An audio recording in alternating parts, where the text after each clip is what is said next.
Sir నమస్కారం sir. నమస్తే. Sir తెలంగాణలో ఇక మీదట బెనిఫిట్ షోలు ఉండవు. మొదటి 3 షోలకు టికెట్ రేట్ల హైకు ఉండదు అనే నిర్ణయం ఇవాళ ప్రభుత్వం తీసుకుంది. ఇప్పుడే మీటింగ్ కూడా అయిపోవడం మనం చూస్తున్నాం. అయితే ఇటువంటి నిర్ణయం రావడానికి ప్రధాన కారణం సంధ్యా థియేటర్ ఘటన అని చెప్పేసి మనందరికీ తెలిసిందే. ఈ ఘటన లేకపోయుంటే ఇటువంటి వ్యవహారం అచ్చి ఉండేది కాదు. అయితే ఈ ఘటన కారకులు ఎవరు? అల్లు అర్జున్ గారు. మరి అల్లు అర్జున్ గారి కారణంగానే ఇప్పుడు ఈ బెనిఫిట్ షోలు అండ్ టికెట్ రేట్ల హైకు ఇది లేకపోవడం చూస్తున్నాం. సో దీని పట్ల మిగతా హీరోల స్పందన ఏ విధంగా ఉంటుందనేది కూడా ఒక చర్చ నడుస్తుంది సార్. సో అల్లు అర్జున్ గారి పట్ల మిగతా హీరోలు కాస్త అసహనంగా ఉన్నారు, గుర్రుగా ఉన్నారన్న కథనాలు కూడా వెలువడుతున్నాయి సార్. మరి అటువంటిది ఉండే అవకాశం ఏమన్నా ఉందా? మీరేం చెప్తారు సార్ ఈ ఇష్యూ పైన? అంటే అంతా వారే చేశారు అనుకునే అవకాశం అయితే ఉంది. ఓకే. ఎందుకంటే ఈ సినిమా ప్రమోషన్ ఎలా చేయాలి, పుష్ప జనంలోకి ఎలా తీసుకెళ్ళాలి అనుకున్నప్పుడు వాళ్ళు ఒక అగ్రెసివ్ ప్యాటర్న్ డిజైన్ చేసుకున్నారు. ఆ అగ్రెసివ్ ప్యాటర్న్ డిజైన్లో భాగంగానే టోటల్గా అన్ని విధాలుగాను వాళ్ళు మైండ్స్ అలా డిజైన్ చేసేసుకున్నారు. ఆ డిజైన్ చేసుకోవటం అనేది మనకి పాట్నా ఈవెంట్ నుంచి కనిపిస్తుంది. అంటే మాట్లాడే పద్ధతి చాలా యారగెంట్గా అందరూ అలాగే మాట్లాడారు, ఎవరు తగ్గల. ఈ తగ్గేదే లే అనేటువంటిది ఒక ఫేవర్గాను ఒక మేనియాగాను క్రియేట్ చేయాలని వాళ్ళు అనుకున్నారు. అదే జరిగింది. అందులో భాగంగానే ఈ సంధ్యా థియేటర్ ఇన్సిడెంట్ కూడా అందులో భాగంగానే జరిగింది. వాళ్ళ యారగన్స్ వలన జరిగింది అది. అంటే సంధ్యా థియేటర్ స్పేస్ వాళ్ళకి ఐడియా ఉంది, అదేం కొత్త కాదు. ఆయనే చెప్పాడు 100 సార్లు వెళ్ళాను నేను అక్కడికి. ఆయన 100 సార్లు వెళ్ళిన థియేటర్ స్పేస్ ఏంటో తెలియాలి కదా ఆయనకి. ఎవరైనా సంధ్యా థియేటర్ చూసుంటే అక్కడ 2 వరుసల్లో ఓ 10-15 కార్ల వరకు అకామిడేట్ అవుతాయి 70 mm. అంతే, అంతకుమించి ప్లేస్ లేదు అక్కడ. అక్కడి నుంచి మెయిన్ ఎంట్రన్స్కి కొద్దిపాటి స్పేస్, మ్యాక్సిమం 15 to 20 feet మాత్రమే ఉంటుంది.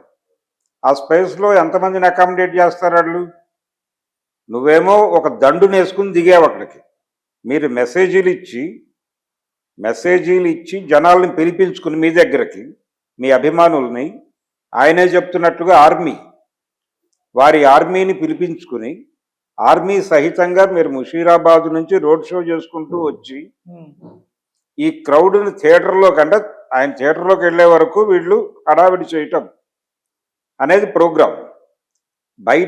బయటకు కనిపించటం లేదు, కానీ వాళ్ళు చాలా పవర్ఫుల్ కెమెరాస్ హిడెన్గా పెట్టుంటారు అనేది ఒక అనుమానం. ఇది నేను చెప్పడం కాదు, ఆల్రెడీ ఈ వార్త సర్క్యులేషన్లో ఉంది. పెట్టి ఇది పాజిటివ్గా జరిగి ఉంటే ఈ హై పవర్ కెమెరాల తాలూకా ఫీడ్ వీడియోలుగా జనాల్లోకి సర్క్యులేట్ అయ్యేది. తద్వారా ఈ సినిమా మీద జనాలలో ఉన్న వ్యామోహం, పిచ్చి, ఇది ఇతర ప్రేక్షకుల్లోకి ట్రాన్స్ఫార్మ్ అయ్యేది.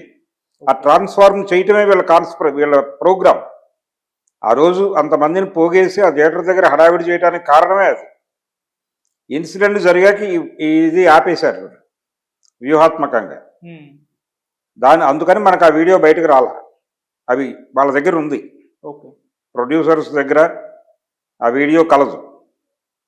అయితే ఈ మొత్తం వ్యవహారంలో యూనిట్ వైపు నుంచి కూడా తప్పు జరిగింది అని అడ్మిట్ చేయకపోవడం అనేది ప్రభుత్వం సీరియస్గా పట్టించుకుంది.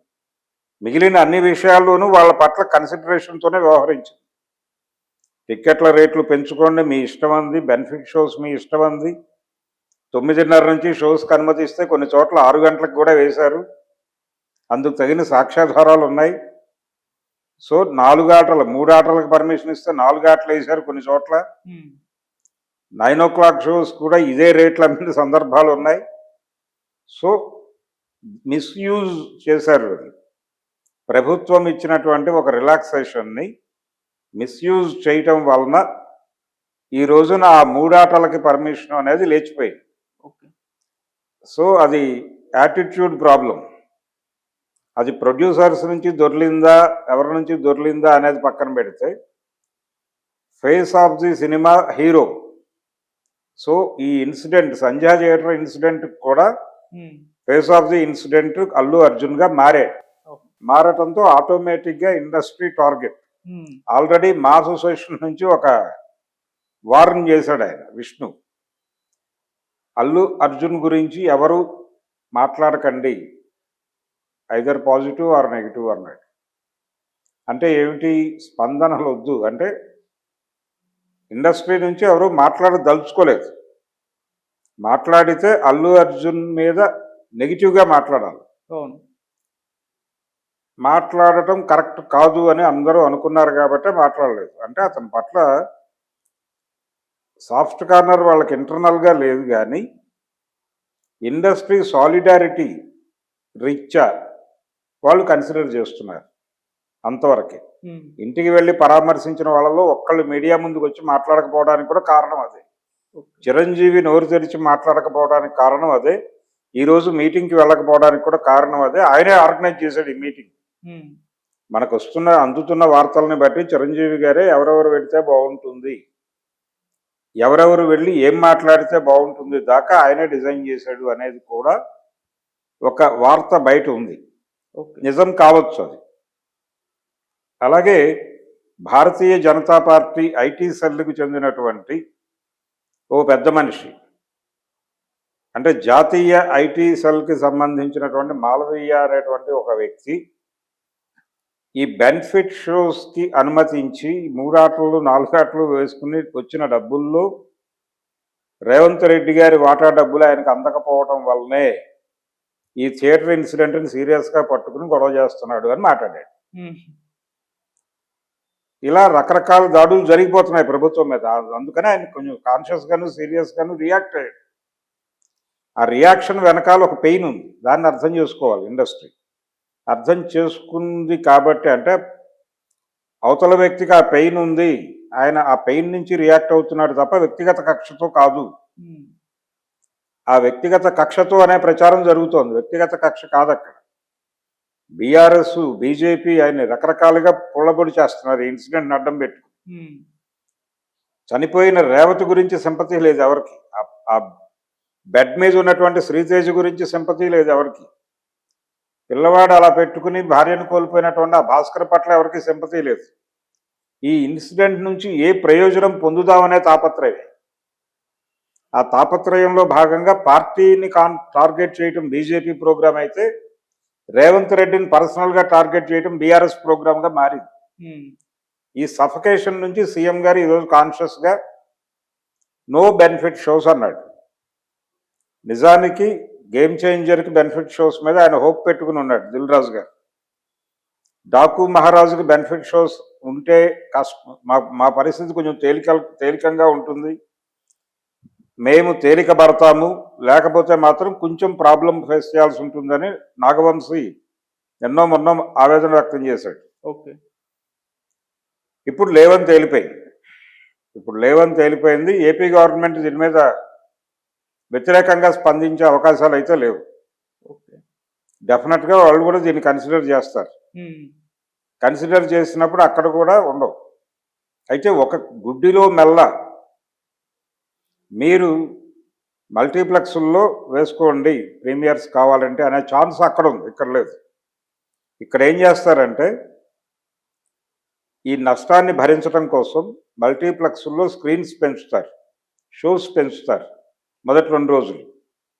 అంటే గతంలో ఎలాగైతే ఆడియన్స్కి ఆప్షన్ లేకుండా చేసి అవే సినిమాలు చూడాల్సిన పరిస్థితి కల్పించారో అదే పరిస్థితి ఇప్పుడు కల్పిస్తారు. కొన్ని చోట్ల విలేజెస్లో అలాంటి చోట్ల కూడా సింగిల్ స్క్రీన్లో సినిమాలు పడుతున్నాయి, కొత్త సినిమాయే. అక్కడ అంటే అప్రకటితమైనటువంటి బ్లాక్ నడుస్తుంది. అంటే టికెట్ రేటు మీద 40 రూపాయలు ఉంటుంది, కానీ 200కి 300కి అమ్మేస్తారు. ఇట్లా డబ్బులు పీక్కోవటమే ఏదో పద్ధతిలో అనేటువంటి ఒక కాంట్రబట్ సిచ్యువేషన్కి ఈ సంజయ్ థియేటర్ ఇన్సిడెంట్ నెట్టేసింది. ఇలా అమ్మకాలు జరుగుతాయని ఆ రోజున భీమ్లా నాయక్ రిలీజ్ అయిన రోజు జగన్మోహన్ రెడ్డి గారు ఎంఆర్ఓలను థియేటర్ దగ్గర పెట్టాడు. అట్లా అమ్మకుండా చూడండి. కాబట్టి ఇలా చిలక కొట్టుడు కొట్టుకోవాల్సిన పరిస్థితికి నెట్టేశాడు. అల్లు అర్జున్ యాటిట్యూడ్ అనేటువంటి పెయిన్ హీరోల్లో ఉంటే అంతా వీరే చేశారు అనుకునే ప్రమాదం ఉంది. అదైతే ఉంది డెఫినెట్గా. అలా ఓకే. అనుకునే ఛాన్స్ ఉంది. అనుకునే వాళ్ళు చాలామంది ఉన్నారు. పర్టికులర్గా రేపు సంక్రాంతి రిలీజులు వాళ్ళు అనుకునే అవకాశం ఉంది. 4 నెలలు పోయాక పరిస్థితి కొంత కంట్రోల్ అయిన తర్వాత వీళ్ళు వెళ్ళి మళ్ళీ ఇంకో రిప్రజెంటేషన్ ఇస్తే ఆయన కన్సిడర్ చేయొచ్చు. ఓకే. ఇదే మూడు ఎల్లకాలం ఉంటుందని అనుకోలేం కదా. అంటే ఆయన చెప్పిన ఇతర విషయాలు అంటే డ్రగ్స్కి వ్యతిరేకంగాను ఇతర అంశాలకు వ్యతిరేకంగాను ప్రభుత్వ అభిప్రాయాలను ప్రజల్లోకి తీసుకెళ్ళడానికి కొన్ని ప్రచార చిత్రాలు చేసేవాడిని అని అడిగాడు ఆయన. వాటిని పర్టికులర్గా హీరోలతోనే హీరోయిన్స్తోనే చేయించండి అన్నాడు. అవి గనక చేసి ఆయన మెప్పు పొందితే ఆయన కన్సిడర్ చేయొచ్చు ఈ ఇష్యూని కూడా. మళ్ళీ మూడాటల సినిమా వచ్చేస్తుంది. ఆ వచ్చే వరకు మాత్రం నష్టాలు భరించాలి. నష్టాలు భరించాల్సిన పరిస్థితి కల్పించినోడు అల్లు అర్జున్. అల్లు అర్జున్ మీద ఆ పెయిన్ ఖచ్చితంగా అప్పటి వరకు ఉంటుంది. Okay sir. Thank you so much. Thank you.